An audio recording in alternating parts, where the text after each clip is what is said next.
Hello, and no, it is not nighttime. Or is it? It is 4 a.m. because I'm a crazy person, and I woke up at 3:30 to go downtown to do this today.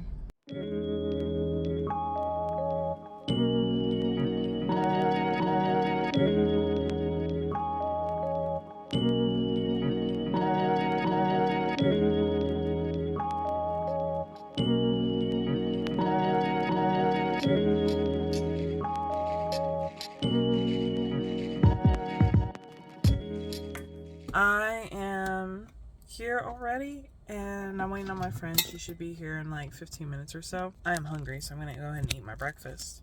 But there's not like anybody here yet from what I can tell. Of course, I haven't walked down to our actual meeting point.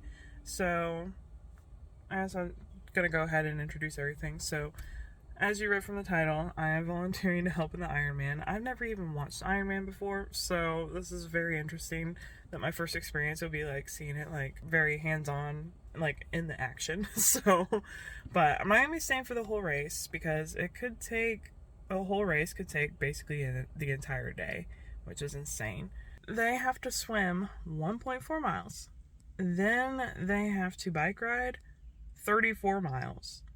And then they have to run 13.1 miles, which is just insane to me because I just got done bike riding yesterday because I'm a crazy person and agreed to do this when I knew I was bike riding.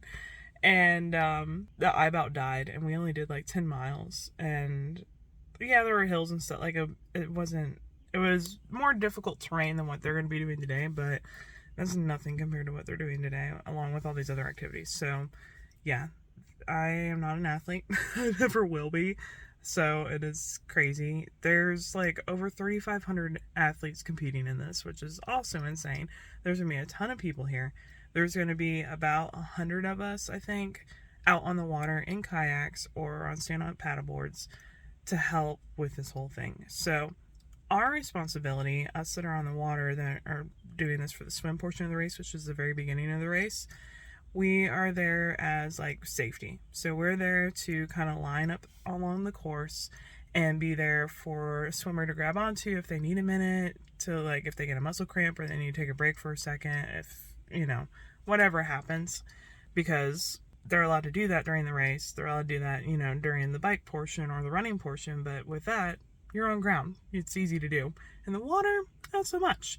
They are not allowed to go on shore because they will end up being disqualified. So that is why we're there, so that as a resting point for them, but also to keep an eye on them in case there's any medical issues or safety issues that come up. That way we can phone for help, basically. There will be emergency personnel on the water so that we can contact them and get help for somebody. And then, of course, we're also there to help them stay on the course, because sometimes the swimmers are just like swimming away. They just really get into it and they start to kind of veer off course. That is why we're there, to also help guide them back onto the course to make sure they're not swimming more than 1.4 miles, because I'm sure they don't want to do that either. Typically, the course is only 1.2 miles for the swim portion. So this year it is another 2/10 longer. So yeah, it's kind of insane. But it is on the Tennessee River. Funny thing is, I have yet to be on this portion of the Tennessee River, first of all. I have yet to kayak or anything like that on the Tennessee River. And I've been wanting to, and my plan was to do that later this summer. Did not expect this to be the first time that I was going to be doing it. Didn't expect it to be this kind of scenario. So this will be very interesting. I am meeting my friend and borrowing her kayak because I do not have one. And yeah, it's going to be an interesting day. By the sounds of things, I'm going to have to do some paddling. And also the flow of the river. If you're not familiar, there is a dam just north of Chattanooga, the Chickamauga Dam. And TVA will spill water through there, which is what causes the river to flow faster or slower based on what they're spilling. And they're holding back the water for this portion of the race so that the water should be like pretty still, to make it easier for everybody. Of course, the swimmers are swimming downstream, so I'm sure they would love it if they spill more water so that, they could go faster. But us kayakers, we got to stay like put. We have to stay in the same spots because we're all supposed to be like evenly spread out and kind of hold our stations. So it'll be nice that we won't have to be like fighting the current to stay where we are. that is pretty much it. As far as the introduction goes, I'm going to film as much as I possibly can. You can kind of tell by my windows that it was raining, storming last night, thunderstorming, and it was supposed to thunderstorm this morning. And they do this thing, rain or shine. So I was like prepared to get struck by lightning on the river. But it looks like the next band of storms is going to hold off until about 10 a.m. And this portion of the race is supposed to be done about 9. So hopefully we don't have to deal with any rain. That would be nice. Another selling point they tell you about volunteering is that you can watch the sunrise on the river. I thought that'd be nice, but I'm really doubting that's going to happen today because it's super cloudy because, you know, rainstorms and stuff. So yeah, that's pretty much it. I will be doing my best to share with you like throughout the day and the few hours that we're doing this. I'll do my best to share with you everything. I can't guarantee because, again, we're going to be on the water and everything, and my phone mic situation is not the greatest when it comes to water. Like, if any little bit of moisture gets in the microphone, it just doesn't work very well. So, I'll do my best to bring you along and provide you this experience. And if I have to, I might have to do voiceover later. We'll see. But hopefully, since it's not supposed to rain now, I think we got a better chance of getting a good video out of this so that you can really experience what it's like to volunteer for the swim section of the Ironman in Chattanooga.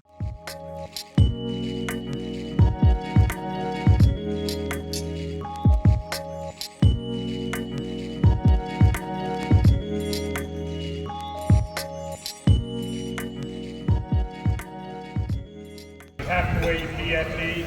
It's the law. You should very well wear it correctly. If you go in the water and it's not going correctly, it'll be zipped up and tight so you can be safe. We're going to have 2 levels of communication today. One will be the whistle, one will be your flag or your paddle. Hold your paddle up, blow your flag up, and blow your whistle, one long whistle blow.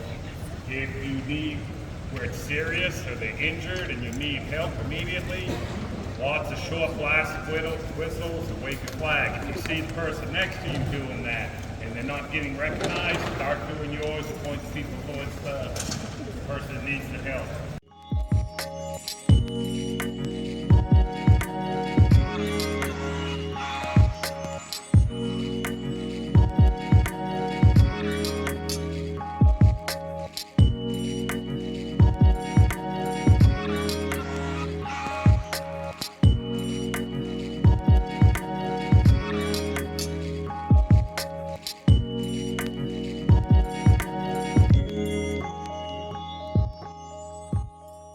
So, hello. You have to have a light on your watercraft, or on you if you're, don't have it on your watercraft, if you're a small craft, when it's still dark out. It's the law. So, that's why we all have headlamps. And, yeah, this is my first time in a hard kayak, too. Like, I signed up for something I've never done before. Just didn't tell anybody that. But this is amazing being out here on the river at this hour and just like, wow, the views and everything.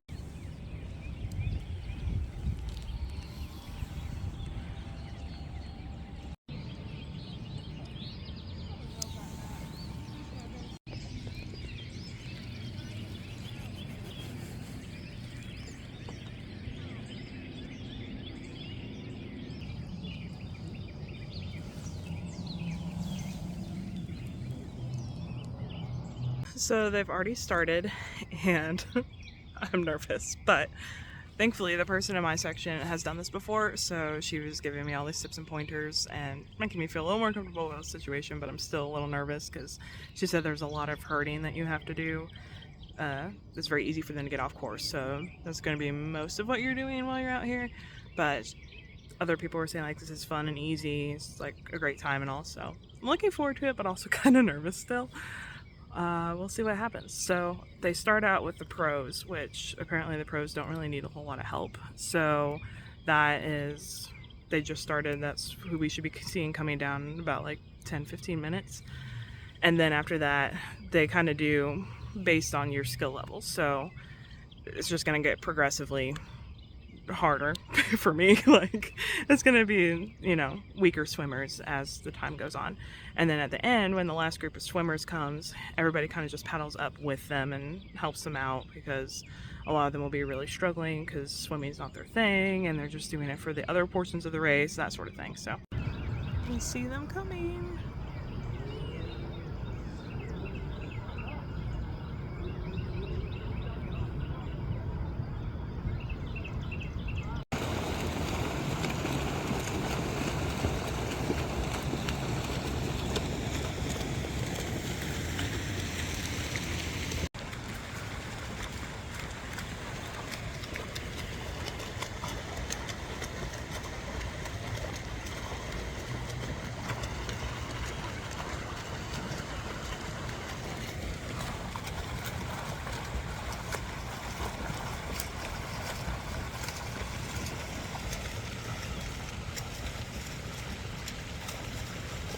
Forgot to mention, so they station you between two different buoys. So like, I'm between the first orange one and the last yellow one, so yellow 9 and orange 1, and there's supposed to be like a group of you. There's only one other lady in between ours, and she's done this a lot. She said that's like not enough people, so hopefully we don't have any problems. But the swimmers basically use the buoys. That's the course, so they're allowed to swim on either side of the buoy. You just don't want them going too far off course. You don't want them going too far to the right or to the left. Like where we're situated, that's the shoreline there, and then McClellan, the island, is right there. So don't want them going anywhere near either of those, because that would be off course, because they're supposed to be going down to Ross's Landing. They started at the rowing center further upstream. Next group is coming up now.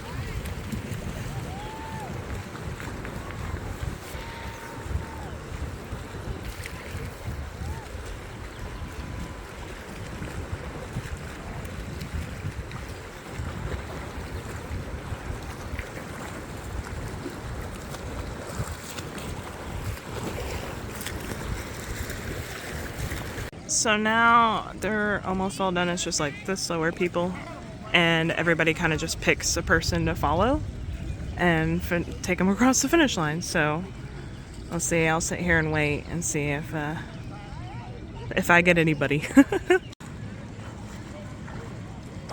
These are the real troopers here. Got a little windy. It was actually nice weather, but to put things into perspective, I was told that the pros usually take 30 minutes to finish, and that's when the race was 1.2 miles. It's 1.4 this year on the river part, so yeah, some of these people, it's probably taking closer to an hour, and they're allowed to stop and take breaks, so that's what we're here for, and then also just to make sure they stay safe. Thankfully, I didn't really have to do any of that, you know, safety stuff, but yeah, really it was just directing people and being there if they needed help. I had a couple guys that actually needed help with their goggles, so like they had their goggles fogging up or something like that, so readjusting things. So it's pretty good. Great to be there for that, and everybody's really appreciative of you being there to help.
back in my car, as you can see, that was an interesting experience to say the least. And my friend and I were talking about, like, would you do it again? And yeah, I'd do it again. Would you? So maybe we'll do it again. We'll see.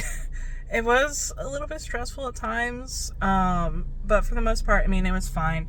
It's really, you can kind of just do it however you want to. The lady that was giving me tips and pointers at the beginning, she was very proactive, and I could just hear, like, the entire time. She always had someone on her board with her, like, hanging on, because you can give them breaks by just letting them hold on.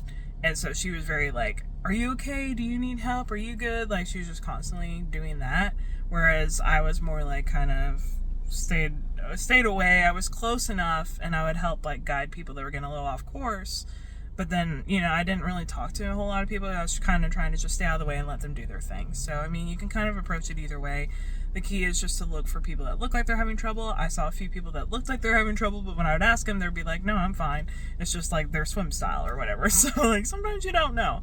But then there were people that looked like they were fine, and they saw me, and they're just like, hey, I need a break. Hold that. Like, hold that spot. I'll be there in a second. Like, yeah. So I had a couple people that needed to readjust their goggles. Like, their goggles would get fogged up and stuff. And I think the hardest part was people that were doing the backstroke.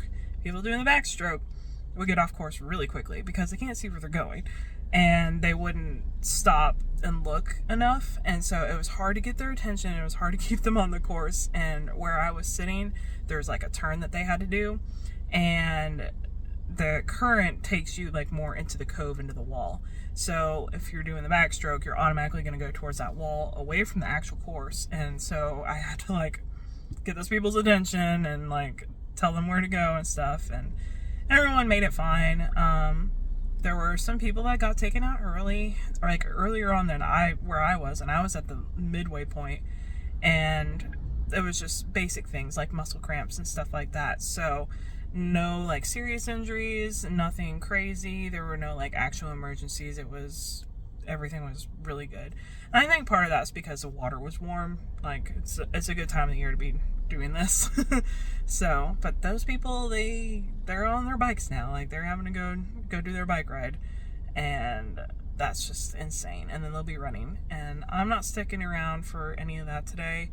But maybe another time. Maybe another time we'll spectate the whole thing. We'll see. But, yeah, it was definitely a good experience. I recommend. Just, you do need to be confident in your kayaking paddling skills. Like, I'm not, but I got more confident as I was out there and more comfortable with it, and I didn't really have any issues. So, but yeah, if you're like me and you don't kayak like at all, I actually hate kayaking. Isn't that weird? I volunteered to do this because I'm crazy. But if you like hate kayaking and everything, and or you're just not good at it, or you've never done it, this might not be a wise choice for you. But they do have other volunteer opportunities. Like, there's the registration booth like they had yesterday, where they need people to help sign up participants. There's different like rest areas and stuff and checkpoints.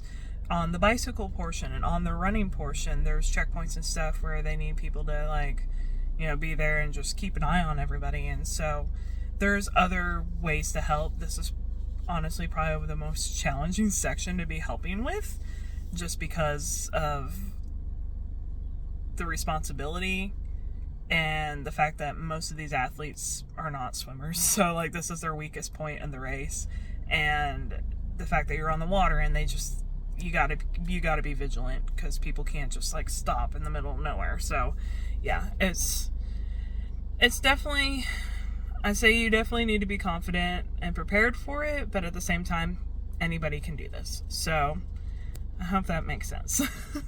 Oh yeah, there's also, they give you a bunch of stuff for free. Like, you get a volunteer shirt, they give you a whistle and stuff, a headlamp and stuff like that. I also got a hat, which they don't always do. And then they also give you free breakfast afterwards, but it's like where the participants get out, they say you can dock up over there and then go and get breakfast or whatever and then paddle back.